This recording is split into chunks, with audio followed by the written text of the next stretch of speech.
तुम हो ज्ञानी ज्ञान के दाता, मुनि गुरुवर को करके प्रणाम गाऊं मैं सुबह शाम। पुलक सागर एक नाम मान्यवर, आपका बच्चा स्कूल जाता है, क्या माँ बाप होने के नाते आपने क्लास टीचर को ये बोला है कि मेरे बच्चे को अच्छा इंसान बनाना? नहीं बोला ना। क्लास टीचर यदि मार दे तो तुम लड़ने को तैयार हो जाते हो, तुम उसके खिलाफ केस करने को तैयार हो जाते हो। और हमारा एक जमाना था, यदि स्कूल में मार पड़ती थी तो घर में आके डबल मार पड़ा करती थी कि शिक्षक ने यदि तुझे मारा है तो जरूर तूने कुछ गलतियां की होंगी। हमें कभी प्रोत्साहन नहीं मिला करता था, हमें कभी नहीं कहा जाता था कि टीचर ने मारा है तो चलो हम उससे बात करेंगे।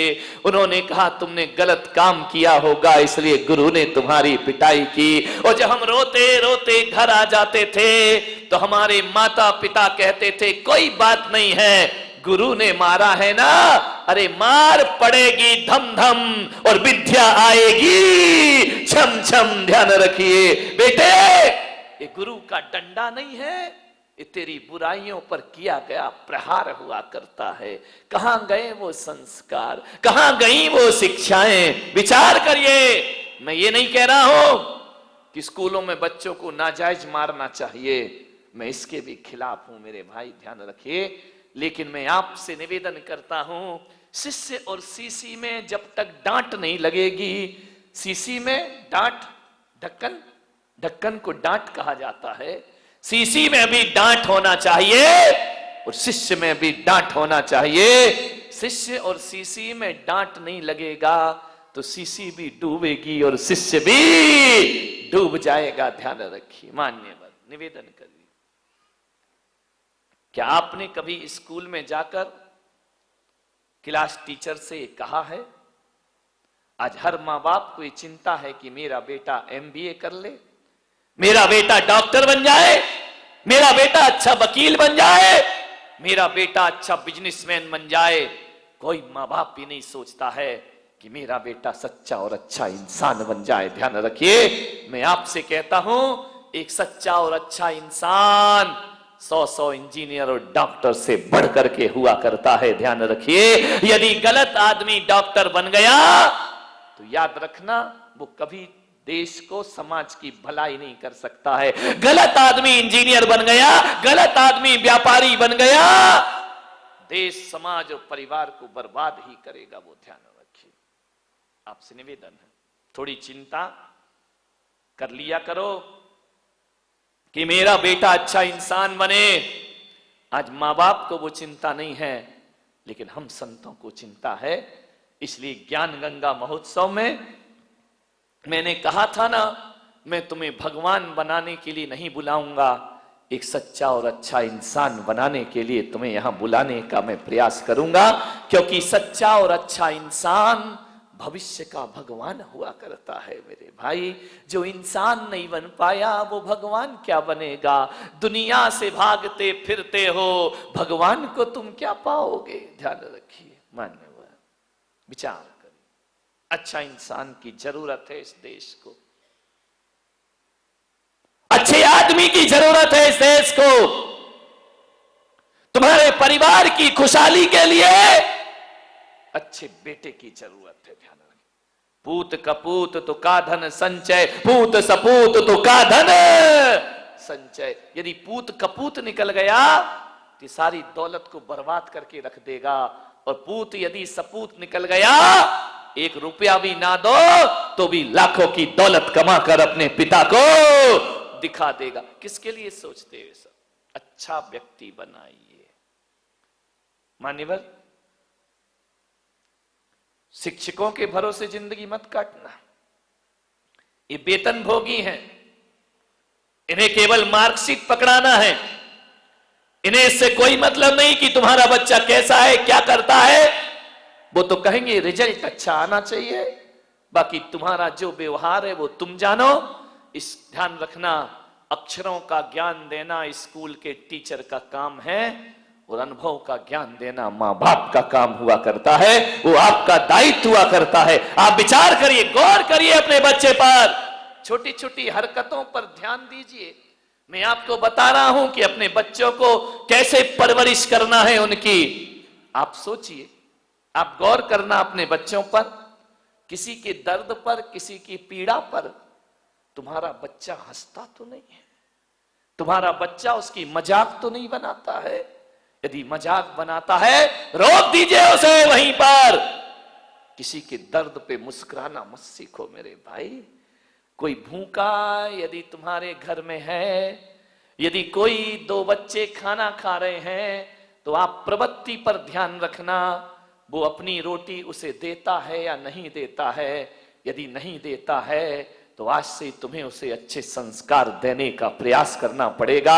यदि तुम्हारा बच्चा अपनी रोटी तो रखता ही है अपने पास, लेकिन दूसरे की रोटी भी अपने पास लाता है, तो समझना ये भारत के लिए बहुत खतरनाक व्यक्ति बनेगा। ये समाज और परिवार की कलह में कारण बनेगा, ये तुम्हारे दुखों का आमंत्रण बनेगा। और यदि कोई बच्चा ऐसा है जो अपनी रोटी भी दूसरों की थाली में रख दिया करता है, तो समझना हमने किसी महापुरुष को जन्म दिया है अपने घर में। प्यासे को पानी पिलाता है या नहीं पिलाता है? तुम्हारा बच्चा दूसरों का सामान छीनने को तो नहीं रोता है? तुम्हारा बच्चा दूसरों से तमीज से बात करता है या नहीं करता है? वह बड़ों को बड़ों जैसा सम्मान देता है या नहीं देता है? आज तो छोटा है तो लाड़ प्यार में आपको बड़ा अच्छा लगता है, लेकिन कल जब ये बड़ा हो जाएगा तुम्हारे लिए खतरा बन करके खड़ा हो जाएगा। ध्यान रखिए, आज अच्छा लगता है। विचार करिए, आप अपने बच्चे, मेरे पास लोग आते हैं, मैं छोटे बच्चे से पूछता हूं, बेटा नमोकार मंत्र आता है? बच्चा बोलता है नहीं आता है। तो मैं माँ बाप की तरफ देखता हूं, माँ बाप की नजरें झुक जाया करती हैं। मैं कहता हूं कि बेटा 24 तीर्थंकरों के नाम आते हैं, बच्चे को नहीं आते हैं। उससे मैं पता लगा लेता हूं ये घर संस्कारित है या नहीं है, ये घर धार्मिक है या नहीं है। आपके घरों में जब मैं आहार लेने जाता हूं, अभी तो नहीं गया बारामती में किसी के यहां, जाऊंगा, चिंता मत करो, सबके घर में रेट पड़ेगी, ध्यान रखना। सबके घर में ध्यान रखना, जांच बैठेगी। मैंने जो 1 महीने चिल्लाया है उसका क्या रिजल्ट आया है।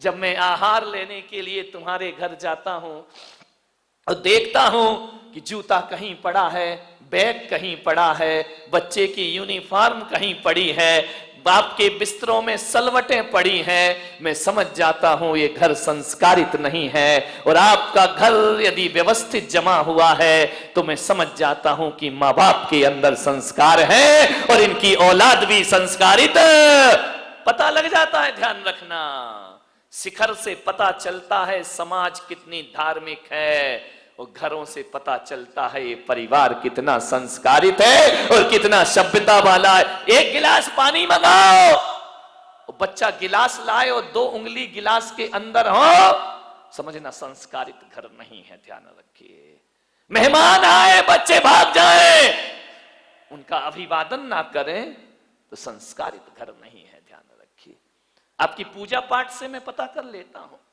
चौके में पूजा होती है, आहार के पहले थाली भरी है, 4-4 दाने चढ़ा रहा है, भरी थाली चढ़ाया नहीं जा रहा है, तो इसका मतलब ये समझो कि इसकी वृत्ति कंजूस की वृत्ति है।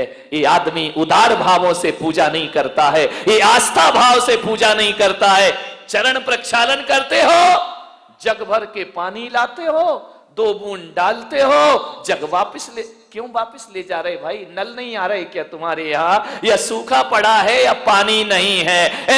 अरे कुछ दिन तो ऐसा हो जाएगा यदि ये प्रवृत्ति चलती रही तो अगली बार तो आदमी आई ड्रॉप लाएगा, 2 ड्रॉप डालेगा, तेरे चरणों की धूल बाबा, चंदन गुलाल।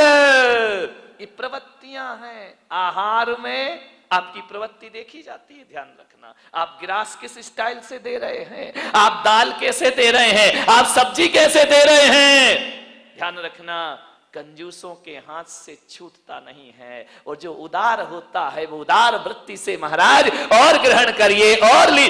खाना महाराज तो उतना ही लेंगे जितना उन्हें लेना है, लेकिन उससे आपकी प्रवृत्तियां पता चल जाएंगी। 4 महिलाएं सुबह से काम कर रही हैं मन चौके में, एक ऐसी आएगी, एक धक्का इधर दिया, एक धक्का उधर दिया, आगे खड़ी, काम आम कुछ करना नहीं है, समझना ये झगड़ालू औरत है। ध्यान रखना, ये नेतागिरी ज्यादा जानती है, ये राजनीति ज्यादा जानती है, काम कोई कर रहा, नाम खुद कमा रही है, ये राजनेता होते हैं। ध्यान रखना, सुबह से मेहनत करते हैं लेकिन कोई धक्का नहीं मारते हैं।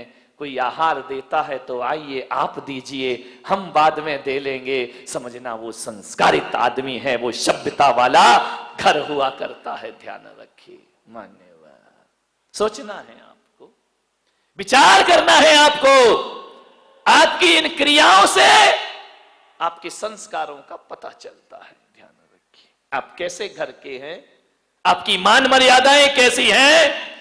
आऊंगा मैं अभी तुम्हारे घरों में पर्यूषण के बाद, सबको रिजल्ट देने के लिए कि तुम क्या कैसे हो, तुम पंडाल में कैसे दिख रहे हो, घर में पता पड़ेगा कि तुम्हारी जिंदगी क्या हुआ करती है। पंडाल में तो सब सज धज के बैठे हैं मजे से, टिप टाप। यदि इतने लोग सुधर जाएं तो मोदी को इतनी मेहनत काहे को करना पड़े मेरे भाई, देश का कल्याण कब का हो जाएगा। ध्यान रखिए, संस्कारों का। मैं ब्रह्मचारी था अहमदाबाद में, 93 की बात है। मैं एक के घर में भोजन के लिए गया, उन्होंने कहा ब्रह्मचारी जी पधारिए, भोजन ग्रहण करिए। मुझे बिठाया गया, मां रोटी बना रही थी। अब ब्रह्मचारी को तो 1-2 ही लोग देते हैं, महाराज थोड़ी है कि लाइन लग रही है। मां रोटी सेक रही है, बेटी से कहा ब्रह्मचारी जी को भोजन परोसो। बेटी ने भोजन परोसा मेरी थाली में। नमक रखने का समय आया और जैसे ही बच्ची ने नमक रखा, मां की निगाह पड़ी, उसने एक बेलन उसके हाथ में मारा, लड़की का हाथ झंझना गया। मैंने कहा भाई ये क्या बात है, ये मैं भोजन कर रहा हूं कि यहां तो महाभारत चल रही है। फट से लड़की कुछ ना बोली, ना लड़की रोई, ना लड़की चीखी, कुछ नहीं, चुपचाप रही। उसने व्यवस्था बदल दी। आहार के बाद मैंने पूछा, मेरा तो मौन था, मैंने कहा मैं आपके यहां भोजन को आया, आपकी लड़की इतने प्यार से परोस रही थी, आपने उसे बेलन क्यों मार दिया। बोले ब्रह्मचारी जी, इस लड़की को मैंने 10 बार समझाया कि थाली में नमक कहां रखते हैं और सब्जी कहां रखते हैं, ये आज फिर भूल गई। तो जब ये समझाने से नहीं समझी तो मुझे बेलन उठाना पड़ा। और आप जानते हैं मैंने एक शब्द भी नहीं बोला, और एक बेलन ने नमक कहां रखना चाहिए वहां व्यवस्था इसकी करा दी। अपने आप इसने उठाकर रख दिया, अब इसे जिंदगी भर याद। मैंने कहा इतनी बारीकी, मैंने कहा क्या फर्क पड़ता है, नमक यहां रख दिया, यहां रख दिया। बोले महाराज नमक के स्वाद में कोई फर्क नहीं पड़ता, लेकिन आदमी के व्यवहार में बहुत फर्क पड़ा करता है। मेरी लड़की पराये घर जाएगी, इसे इतना ज्ञान होना चाहिए कि भोजन कैसे परोसा। इतना ध्यान आप देते हैं बच्चों का भविष्य बनाने में। मान्यवर, निवेदन है आपसे, सोचना है आपको कैसे करें बच्चों की परवरिश।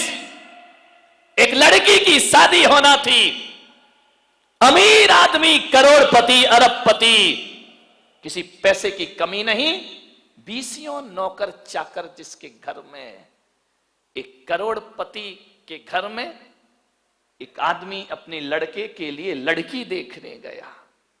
और जैसे ही गया बड़ा स्वागत हुआ, कालीन बिछाए गए, गुलाब जल से स्वागत हुआ। आइए, अभिनंदन है, आपका स्वागत है, पधारिए। बहुत स्वागत हुआ। डाइनिंग टेबल पर इतनी प्लेट लगी, कि लड़के का बाप देखकर हैरान हो गया कि इनके घर में ऐसा भोजन हुआ करता है, बड़ा स्वागत सत्कार, लड़के हर चीज में नौकर खड़े हुए हैं, पानी लेकर नौकर खड़े, अटैची उठाने के लिए नौकर खड़े, कार का दरवाजा खोलने के लिए नौकर खड़े, बड़ा स्वागत हुआ। लड़की के पिता ने कहा तो भाई साहब रिश्ता पक्का समझूं। लड़के के पिता ने कहा घर जाके जवाब दूंगा। अरे बोले क्या पसंद नहीं आया? मेरी लड़की पढ़ी है, लिखी है, खूबसूरत है, इतनी सुंदर है, पढ़ाई लिखाई में टॉपर है। उसके ने कहा ठीक है, जवाब घर जाके दूंगा। 8 दिन बीते, 10 दिन बीते, 1 महीना बीता, कोई जवाब नहीं।